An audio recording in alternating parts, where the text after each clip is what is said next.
দীর্ঘ সময় পর সামান্য বাড়ছে ব্যক্তির করমুক্ত আয়সীমা। মূল্যস্ফীতি বিবেচনায় নেওয়া হচ্ছে এই সিদ্ধান্ত। গ্রাম থেকে শহর ছড়িয়ে দেওয়া হবে করজাল। রিফান্ড ব্যবস্থাতে আনা হচ্ছে সংস্কার। 2 থেকে 4 মাসের মধ্যে ফেরত আসবে অর্থ। সারা বছরই আয়কর রিটার্ন দেবার পথ খোলা রাখতে চায় এনবিআর। এক্ষেত্রে কর ছাড়ও মিলতে পারে, তবে বিলাসী গাড়িতে বসতে পারে বেশি কর। কালো টাকা সাদা করার সুযোগ এবারও রাখতে চায় এনবিআর। রিমন রহমানের report. Savoy Disco. Indulgence redefined. বাড়ছে জীবনযাত্রার ব্যয়, ভোগ্যপণ্য থেকে শুরু করে সেবা, সব ব্যয়ই আকাশচুম্বী। মূল্যস্ফীতি খেয়ে ফেলছে মানুষের আয়।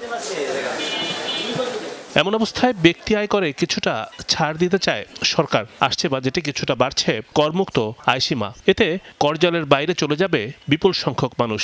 তবে করযোগ্য আয়ের ক্ষেত্রে 5টি স্ল্যাব তৈরি করেছে এনবিআর। নারী, 65 বছরের বেশি বয়সী মানুষ, প্রতিবন্ধী, মুক্তিযোদ্ধা, তৃতীয় লিঙ্গের ব্যক্তিদের ক্ষেত্রে থাকবে বিশেষ সুবিধা।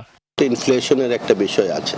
আজকে যিনি 3 লাখ 3.5 লাখ টাকা ইনকামের যে স্ল্যাবটি আছে, যেখানে তাদের কোনো ট্যাক্স দিতে হয় না, সেটি হয়তো আরেকটু বৃদ্ধি করার আছে। আমাদের কর ভিত্তি থেকে যেন আরও এক্সপান্ড করা যায়, যাতে প্রত্যেকে কন্ট্রিবিউট করতে পারেন এবং প্রত্যেকের ভিতরে একটি ফিলোসফির কাজ করে, একটি যেন দৃষ্টিভঙ্গি কাজ করে যে আমরা we are contributing to the country. প্রান্তিক পর্যায় পর্যন্ত বিস্তৃত হচ্ছে ভ্যাটের জাল। টার্নওভার 50 লাখ টাকার নিচে হলেই দিতে হবে সুনির্দিষ্ট ভ্যাট। প্রতিষ্ঠানকে করতে হবে বিআইএন। ভ্যাটের হার সর্বনিম্ন নির্দিষ্ট হতে পারে 1000 টাকা। রিফান্ড নিয়ে অভিযোগের শেষ নেই। কর দেবার পর তা বেশি হলে ফেরত পাবার ক্ষেত্রে পোহাতে হয় এক রাজ্যের ঝক্কি ঝামেলা। সর্বোচ্চ 120 দিনের মধ্যে এখন রিফান্ড দিতে চায় এনবিআর। এক্ষেত্রে গুরুত্ব পাবে 3টি খাত।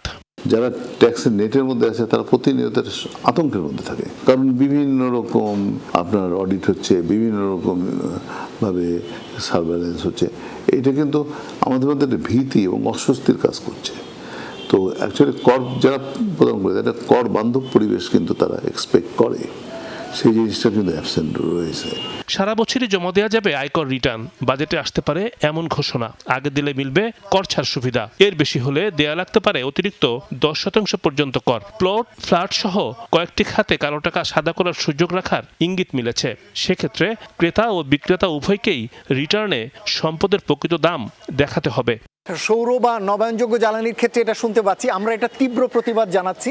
আমরা কখনোই মনে করি না যে এই ধরনের একটা ভালো উদ্যোগের ভিতরে ব্ল্যাক মানি ঢুকে এই পুরো উদ্যোগটাকে কলুষিত করবে।